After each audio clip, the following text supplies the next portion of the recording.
Bom dia, sejam bem-vindos a mais esse dia, mais um devocional que se inicia nesse momento. Nós convidamos vocês a pegar a Bíblia, pegar aí um papel e caneta, para acompanhar aí os ensinamentos, a clareza que vai vir a partir dessa leitura. E hoje a gente inicia Jeremias, capítulo 15. Jeremias 15, já vou anotar aqui. E nós iremos até o 17. Então acompanha conosco, gente.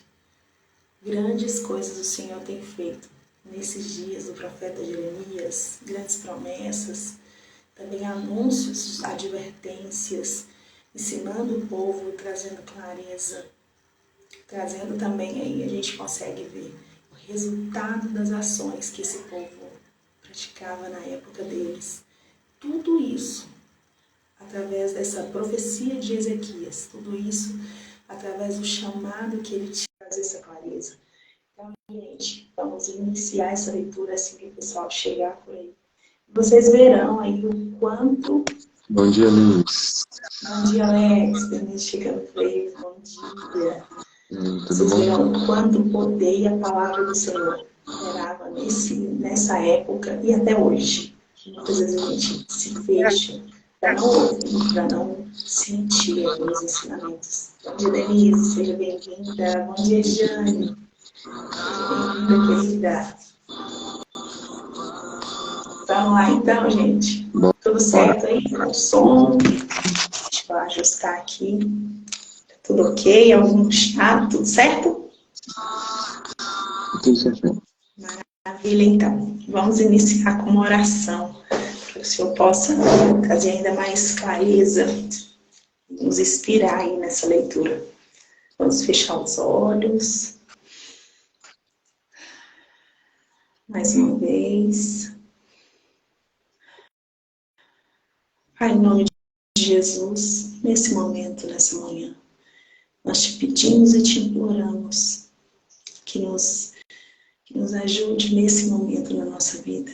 Que a tua graça poderosa possa nos acompanhar, que a tua misericórdia possa estar sobre a nossa vida, que a tua força, Senhor, possa nos encher a cada manhã.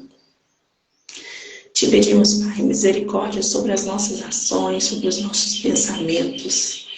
Muitas vezes tendemos para o mal, assim como veremos nessa leitura.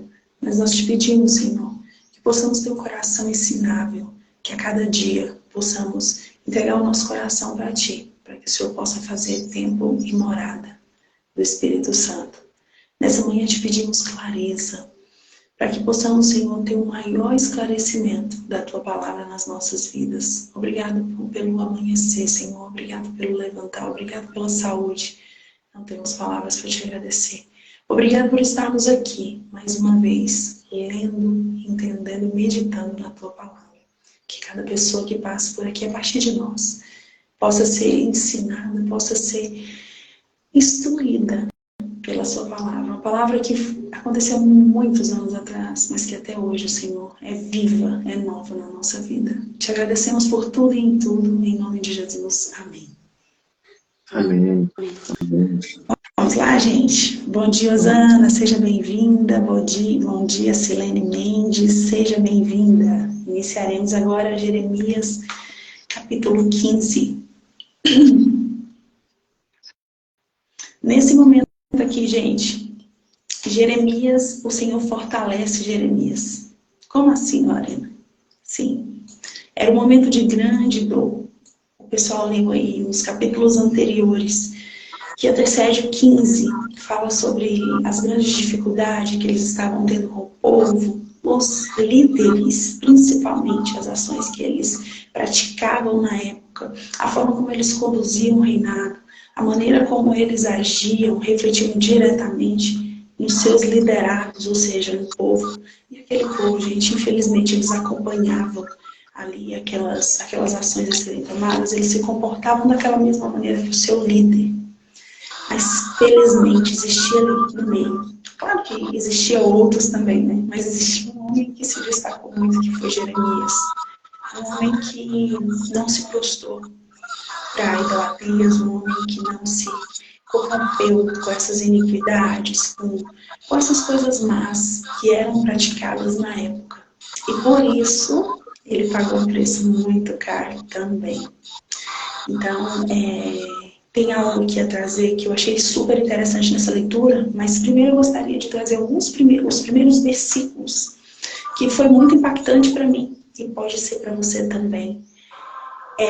Nesses primeiros 1 ao 4, o Senhor deixa claro para Jeremias, por mais que ele suplicasse, por mais que ele pedisse a favor do povo, que nem Samuel, nem Moisés, que foram grandes homens. Bom dia, Leidinha, seja bem-vinda. Foram grandes homens que intercediam pelo povo, que sempre estavam prontos a pedir para o Senhor. Foram grandes líderes, né? Líderes que conduziam o povo a ter mais intimidade com Deus. Mas nesse momento, gente, a ira do Senhor estava voltada para aquele povo. Eram muitos ensinamentos que estavam sendo ministrados, muitas advertências, só que eles se inclinavam diretamente para o mal. E nesse momento, o Senhor deixou claro, nem Moisés, nem Samuel poderia interceder para que o Senhor ouvisse a favor do povo. E no primeiro versículo fala assim: então disse o Senhor a Jeremias, ainda que Moisés, ainda que Samuel estivesse diante de mim, intercedendo por esse povo, eu não lhe mostraria favor. Expulse-o da minha presença, que saia. Olha que palavra dura. E eles lhe perguntaram, para onde iremos? Se eles perguntassem para Jeremias, para onde iremos, diga-lhe, assim diz o Senhor, os destinados à morte, para a morte, e os destinados à espada, para a espada, e os destinados à fome, para a fome, e os destinados ao cativeiro, para o cativeiro. Então enviarei 4 tipos de destruidores contra eles, declara o Senhor. A espada para matar, os cães para deslacerar, as aves do céu e os animais selvagens para devorar e destruir. E farei deles uma causa de terror a todas as nações da terra, por tudo que Manassés, filho de Ezequias, rei de Judá, fez em Jerusalém. Aqui a gente vê aí uma grande resposta às ações, aos pensamentos, os atos, né, pecaminosos que esses povos cometeram. Então esse acúmulo trouxe essa ira do Senhor.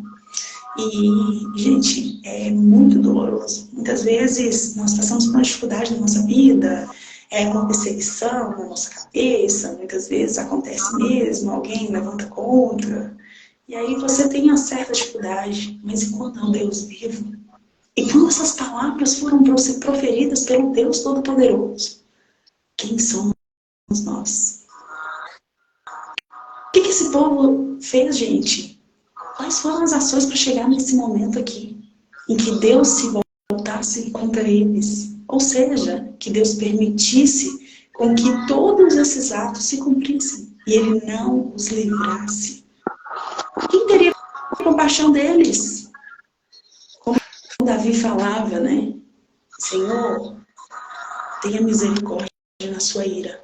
Quando for me julgar, tenha misericórdia. E ele pedia misericórdia. Só que nesse momento não, esse povo tinha um coração endurecido. Então aqui a gente vê o grande sofrimento que eles iriam passar. Se escapasse da morte, iria para a espada. Se escapasse da espada, para a fome. Se escapasse da fome, até pelos cães. E nesse momento aqui foi um momento de grande aflição para Jeremias. Porque nada disso ainda estava acontecendo. Mas foi tudo revelação. E ele, por seu chamado, ele foi escolhido ainda muito jovem, né? E ficou 30 anos aí nesse ministério. E com esse chamado, ele precisava ouvir todas essas mensagens e precisava transmitir para o povo. Só que ainda assim o povo não acreditava. E o que aconteceu com ele nesse momento aqui? Um momento aqui, ele suplicou ao Senhor no 15 que tivesse misericórdia. O Senhor respondeu, mas o Senhor o fortaleceu, porque ele era justo naquele meio das pessoas. E o Senhor fortalece ele nesse momento. E estabelece para ele que ele sim, o Senhor teria misericórdia dele. E que todas aquelas aflições que ele estava vivendo, perseguições, muitas vezes ele foi preso, sim. Era por causa da vocação, por causa das palavras que o Senhor colocava na boca dele. E naquele momento, Jeremias passava por uma dificuldade tão grande que ele desejou não ter nascido. Nesse capítulo 15 aqui, ele relata isso. Mas aí de forma muito amorosa, o Senhor o consola, o Senhor traz para ele a clareza que aquele povo, eles precisavam passar por aquele momento. Era um momento de aprendizado. Eram filhos que precisavam ser ensinados, mas que ao final o Senhor teria misericórdia deles, porque sempre ao final de todo esse processo, esse povo se voltava contra Deus. E que, por mais que o profeta visse todo aquele sofrimento, na época certa, na hora certa, quando o seu coração, o coração do povo, se inclinasse para o Senhor iria os acolher, mesmo depois de todo esse sofrimento. Então, o que isso traz para nós nessa manhã, gente? Traz para nós uma grande reflexão sobre as nossas ações, sobre os acontecimentos que vêm aí acontecendo na nossa vida, sobre os nossos problemas, o que nós precisamos aprender. O que nós precisamos começar a fazer diferente hoje? Porque essa colheita virá. O resultado das nossas ações hoje virá. E virá muito breve. E nós, o que estamos fazendo hoje? Será que não é hora de mudar? Não é hora de parar e refletir? O que podemos fazer diferente? O que você pode hoje mudar na maneira de pensar, na maneira de agir? Para que você não venha receber passar por todo esse processo que nós acabamos de ler aqui, um processo tão doloroso. E que possamos espelhar nesse homem de Deus, esse homem que ouviu a voz de Deus. E com essa unção, ele começou a fazer de forma diferente, mesmo sofrendo perseguições, mesmo sofrendo aí aflições, opressões. Ele esteve firme nas mãos do Senhor. E o Senhor sempre vem nos consolar, gente. Quando você vive, é impossível para nós seres humanos, né, sermos justos, fazer tudo certo. Mas quando você procura andar nesse caminho de retidão, tudo muda na sua vida. Por mais dificuldade que você passa, o Senhor está sempre do seu lado para te consolar, para te acalentar, para te fortalecer. Então, que podemos pedir nesse dia que o Senhor nos fortaleça em meio às nossas aflições, em meio às nossas dificuldades. Que por mais que estejamos nesse momento, a única coisa que não podemos ter, gente, é um coração pervertido como esse povo tinha. Um coração endurecido, um coração voltado para o mal. Ainda que venha a dificuldade, essas vão passar. Assim como Jeremias aqui recebeu todo esse conforto do Senhor, nós também receberemos. Então, que possamos sair daqui hoje com a mente ligada no Senhor, buscando ainda mais essa proximidade, buscando ainda mais estar na presença dele. E ontem eu conversando com uma amiga, e ela falando pra mim assim, a gente refletindo sobre isso. As nossas dificuldades hoje, elas têm apenas um chamado para nós. Conectar ainda mais ao Senhor, ir para os pés do Senhor, parar aí com essa correria tão infinita que nós vivemos, né? E trazer a presença do Senhor para a nossa vida. O Senhor está de braços abertos para mim, para você, para cada um que está aqui, para te direcionar, para te trazer clareza. Mas muitas vezes nós ficamos aí tentando resolver tudo com o nosso braço. E hoje Ele nos chama, hoje Ele nos convida para chegar à sombra, como fala aqui a palavra. Deus acolhia a sombra das suas asas. E Ele está com os braços abertos para nos receber. Só precisamos entender e aceitar esse chamado. Grandes coisas virão na nossa vida. É com você, gente. Algum comentário, Denise? O engraçado é que viver o Evangelho é leve, né? Como Jesus diz, o jugo é suave e o fardo é leve. Então, se você vive o Evangelho, uma comunhão com Deus, onde as coisas estão pesadas, estão demorando de acontecer, tem que rever o porquê disso. Porque Deus não é para que minta, é filho do homem para que se arrependa. Se o jugo está muito pesado, está vivendo cansado, tem algo errado. Então, faz uma reflexão, muda a rota, porque Deus garante que é leve. E a gente está vendo, né, só notícias aqui, Jeremias trazendo, só notícias não muito agradáveis. Mas isso é porque lá no início nós trouxemos um contexto falando, né? Isso aconteceu depois da morte do rei Josias, né? Que foi o último rei justo da nação de Judá. E aí, a partir daí, eles quase completamente abandonaram o Senhor. Então, faltou pouco. E é um contexto muito parecido com o que a gente vê hoje, sabe? Falando individualmente, né, das pessoas. Que de 10 você vê, Rosa, seja bem-vinda. Estamos no livro de Jeremias 15, fazendo a transição para o 16. São poucas, né? Pelo menos não vou falar pelo contexto que eu vivo, as pessoas que de fato têm esse coração para se inclinar a buscar o Senhor. Quando você tenta levar uma palavra de conforto, diz que tem fé e etc. Mas as atitudes você vê que não condiz com o que fala. E quando chega a colheita, aí tenta recorrer para Deus. Deus está de braços abertos, a gente sabe disso, mas por que não trabalhar? Eu sempre me pergunto, por que não trabalhar na prevenção? Antes de acontecer, por que não busca primeiro? Não só a Deus, mas rumo a outra performance também. Seja bem-vindo. Estamos estudando Jeremias, fazendo a transição do 15 para o 14. Eles acabou de fazer a contextualização dela do 15. Eu já vou entrar no 16. E aí, por que não trabalhar na prevenção, sabe? Não só na conexão com o Senhor, mas também na saúde, alimentação, sabe? Todo um contexto. Nós temos uma cultura de quê? Trabalhar sempre na correção. E essa correção é muito dolorosa, né? E é o que está acontecendo aqui, esse contexto do Jeremias, né?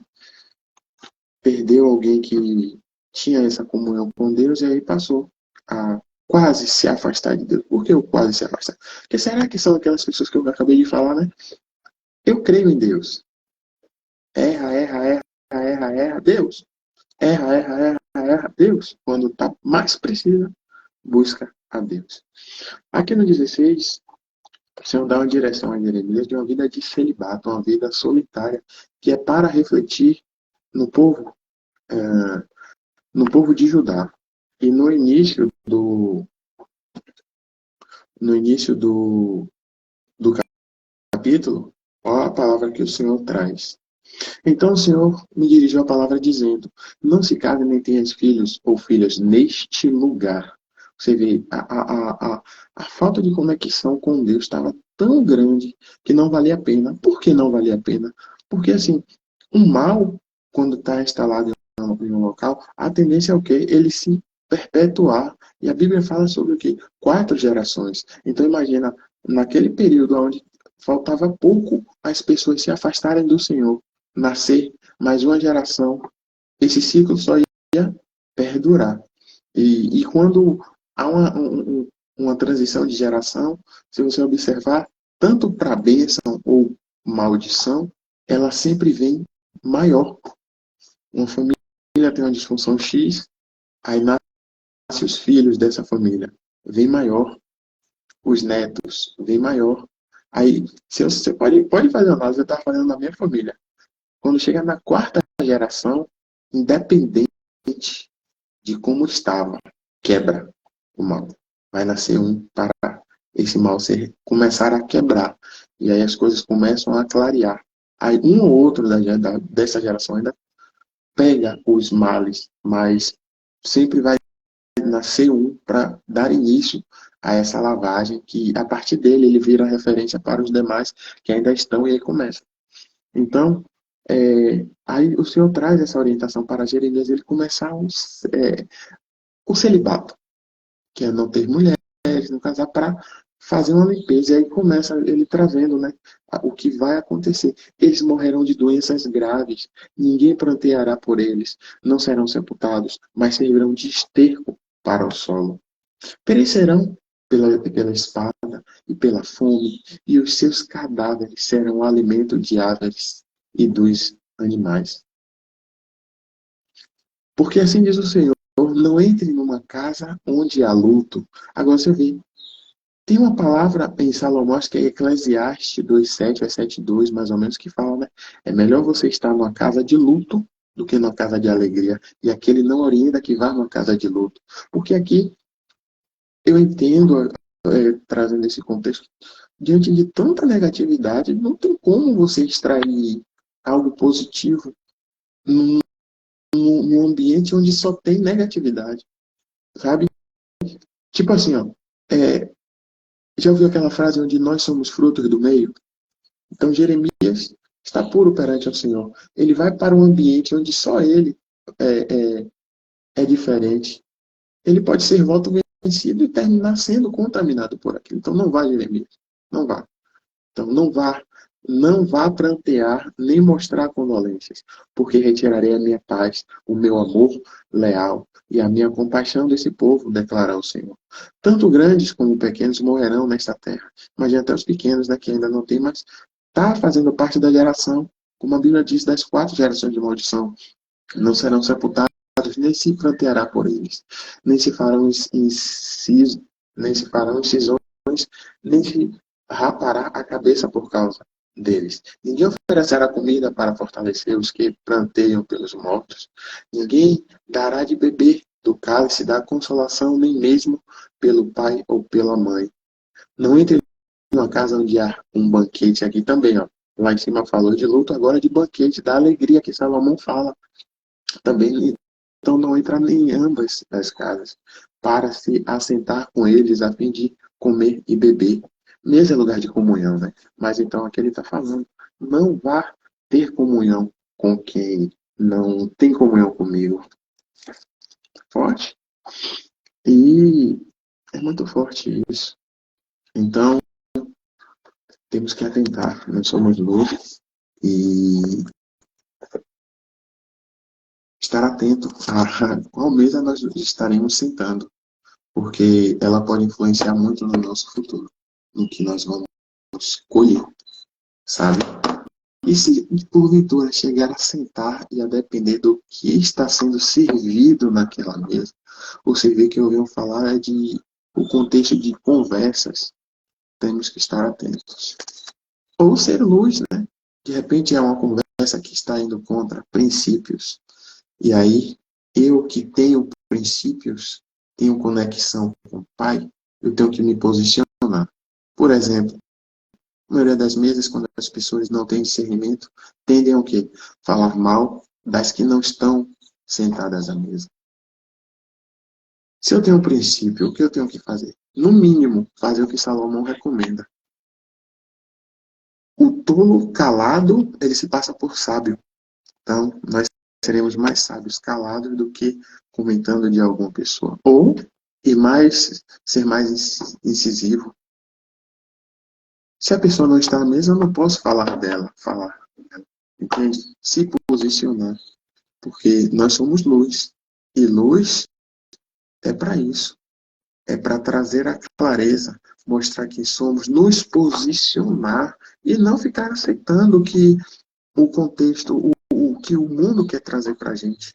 Né? A gente está vendo aí muitas coisas que vem tentando implantar, perseguir nossos princípios, sabe? Então, hoje você é o que quiser. Se até uma árvore, se você se autodenominar hoje e eu duvidar, eu posso ser preso por isso, imagina. Agora, onde tem na Bíblia dizendo que você pode ser quem você quiser? Porque até onde eu lembro, a palavra diz que nós somos imagem e semelhança do Senhor. Domine sobre tudo que está nessa terra. Até as árvores. Se eu domino a árvore, eu vou me autodenominar uma árvore. E aí, quem vai me dominar? Se agora eu sou uma árvore.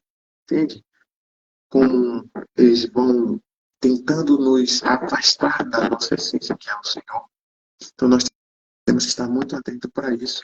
E a melhor forma, primeiramente, é a gente buscar a nossa comunhão com o Senhor. Que a gente faz aqui diariamente. Agradeço a todos vocês que estão nos dando essa confiança, né? Muito obrigado.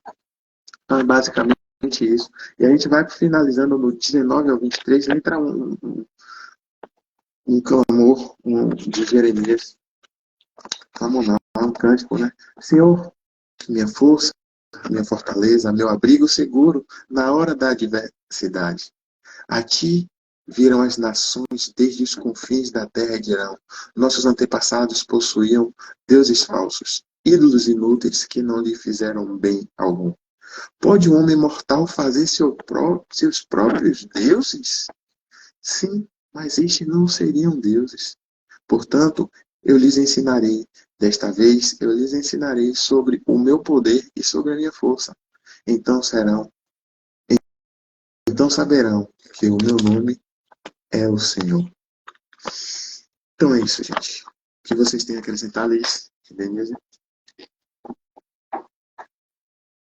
Certinho? Denise? Microfone. Certinho, Alex, ótima explicação. Você citou sobre o versículo, tem uma explicação aqui do 19, né, e o 21. Aí acrescenta aqui também, né, também esses versículos, né, foram acrescentados para dar um tom mais otimista ao conjunto, né, anuncia que no futuro as nações rejeitarão seus ídolos para terem unicamente Deus como Deus, né? Esse versículo, último versículo aqui do 16. Da início aqui o 17. Certo. 17, Jeremias. O pecado de Judá está escrito com estilete de ferro.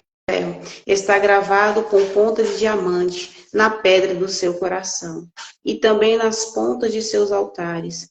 É para que seus filhos se lembrem de seus altares e dos postes sagrados debaixo das árvores verdes, sobre as colinas elevadas, sobre os montes e em campos abertos.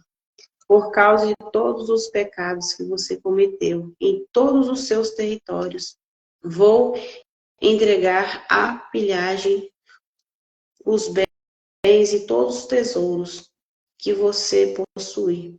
Você terá que renunciar à herança que eu lhe havia dado, e eu o tornarei escravo de seus inimigos numa terra que você não conhece. Porque vocês acenderam o fogo da minha ira, que arderá para sempre. Assim diz Deus, maldito o homem que confia no homem, e que busca apoio na carne, e cujo coração se afasta de Deus. Será como a árvore solitária no deserto, que não chega a ver a chuva. Habitará no deserto abrasador, na terra salgada e inabitável. Bendito o homem que confia em Deus, e em Deus deposita sua segurança. Ele será como a árvore plantada à beira d'água, e que solta a raiz em direção ao rio. Não teme quando vem o calor, e suas folhas estão sempre verdes. No ano da seca, não se perturba e não para de dar frutos. O coração é mais enganador que qualquer outra coisa, e dificilmente se cura. Quem de nós pode entendê-lo? Eu, Deus, penetro o coração e sondo os pensamentos para pagar a cada um conforme seu comportamento e segundo o fruto de suas ações. Como a perdiz que choca ovos, que não pôs, assim é aquele que acumula riquezas, mas sem justiça no meio de sua vida. Deverá deixá-las, e no fim perecerá um idiota. O lugar do nosso templo é trono glorioso e altaneiro. Desde o princípio, Deus, tu és a esperança de Israel. Todos aqueles que te abandonam ficarão envergonhados. Aqueles que se afastam de ti terão seus nomes escritos na poeira, porque abandonaram Deus, a fonte de água viva. Cura-me, Deus, e eu ficarei curado. Salva-me, e eu serei salvo, porque tu és o meu louvor. Eles me dizem, onde está a palavra de Deus? Que ela se cumpra. Eu nunca insisti contigo pedindo desgraças, nem fiquei desejando um dia de desastre. Tu bem sabes, tudo o que saiu de meus lábios está diante de ti. Não sejas motivo de medo para mim, pois é em ti que eu me refugio no dia da desgraça.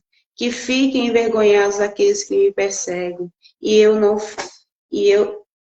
eu. Fiquem eles com medo, e não eu. Fazer chegar para eles o dia da desgraça. Destrói com dupla destruição. Assim me falou Deus. Coloque-se junto à porta de Benjamim, por onde entram e saem os reis de Judá. Depois fique junto a todas as portas de Jerusalém. Diga então às pessoas, escutem a palavra de Deus, reis de Judá, todo o povo de Judá e moradores de Jerusalém. Vocês todos que costumam passar por essas portas, assim diz Deus, por amor à vida que vocês têm, tomem cuidado para não carregar nenhum peso em dia de sábado e não entrar com ele pelas portas de Jerusalém. Da mesma forma, não tirem peso nenhum de dentro de suas casas em dia de sábado e não façam nenhum trabalho. Pelo contrário, santifiquem o dia de sábado, conforme a ordem que dei a seus antepassados. Mas eles não atenderam, nem deram ouvidos, e ainda endureceram o pescoço para não me obedecer, nem aprender a lição. Se vocês me obedecerem, oráculo de Deus, e não entrarem mais pelas portas desta cidade, carregando peso em dia de sábado, mas santificarem esse dia, e também ficarem sem fazer qualquer outro trabalho. Então, pelas portas desta cidade entrarão reis e príncipes, que se assentarão no trono de Davi, montados em carros e cavalos, tanto os reis como seus oficiais, assim como os cidadãos de Judá e os moradores de Jerusalém. E essa cidade será habitada para sempre.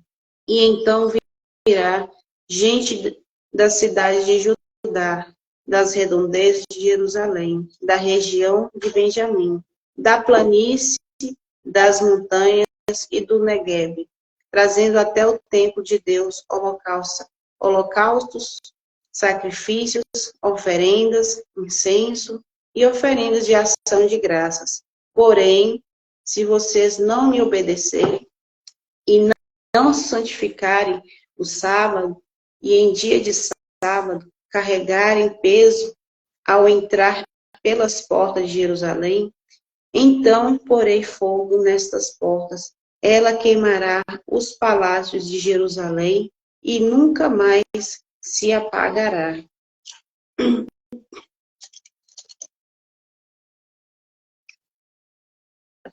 Aqui o capítulo 1, né, de 4, tem um resumo aqui o profeta, né, denuncia o pecado, né, que se forma o pano de fundo das consciências, né, ou seja, o coração, e da religião, né, que tem os altares, né.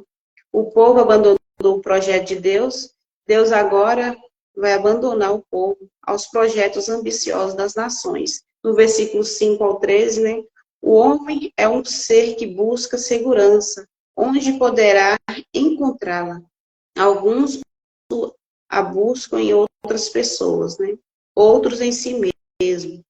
Outros ainda na riqueza, acumulam graças às injustiças. São seguranças falsas e só trazem frustração. Só a confiança em Deus pode levar o homem a viver e agir com tranquilidade. No versículo 14 a 18, né, é a terceira, fala o profeta é obrigado, né, a anunciar desgraças, né, sofre forte oposição de todos e é inclusive desacreditado, pois o que ele anuncia não se realiza imediatamente. Diante disso, Jeremias suplica, né, para que Deus faça justiça, realizando aquilo que ele próprio mandara anunciar. E no versículo 19 a 27, trata-se de um acréscimo por exílio no estilo de Neemias. O futuro da nação depende da observância ou não do sábado. Né?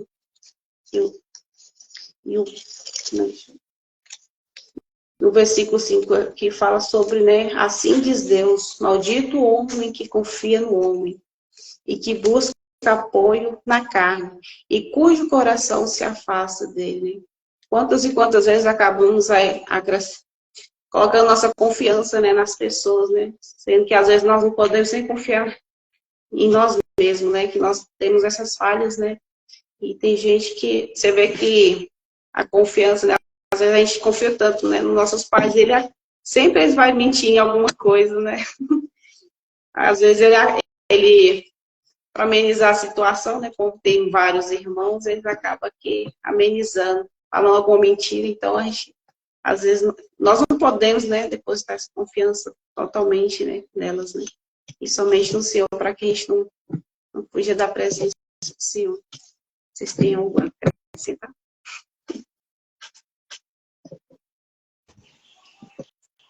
Maravilha, Denise, excelente aí. Eu ia falar um pouquinho sobre essa questão da confiança, mas você já falou tudo.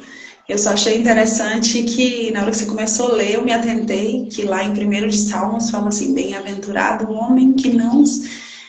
Bem-aventurado o varão que não anda segundo os conselhos dos ímpios, nem se detém no caminho dos pecadores, nem se assenta na roda dos escarnecedores. E será como a árvore plantada junto ao ribeiro de águas. E aqui fala o contrário.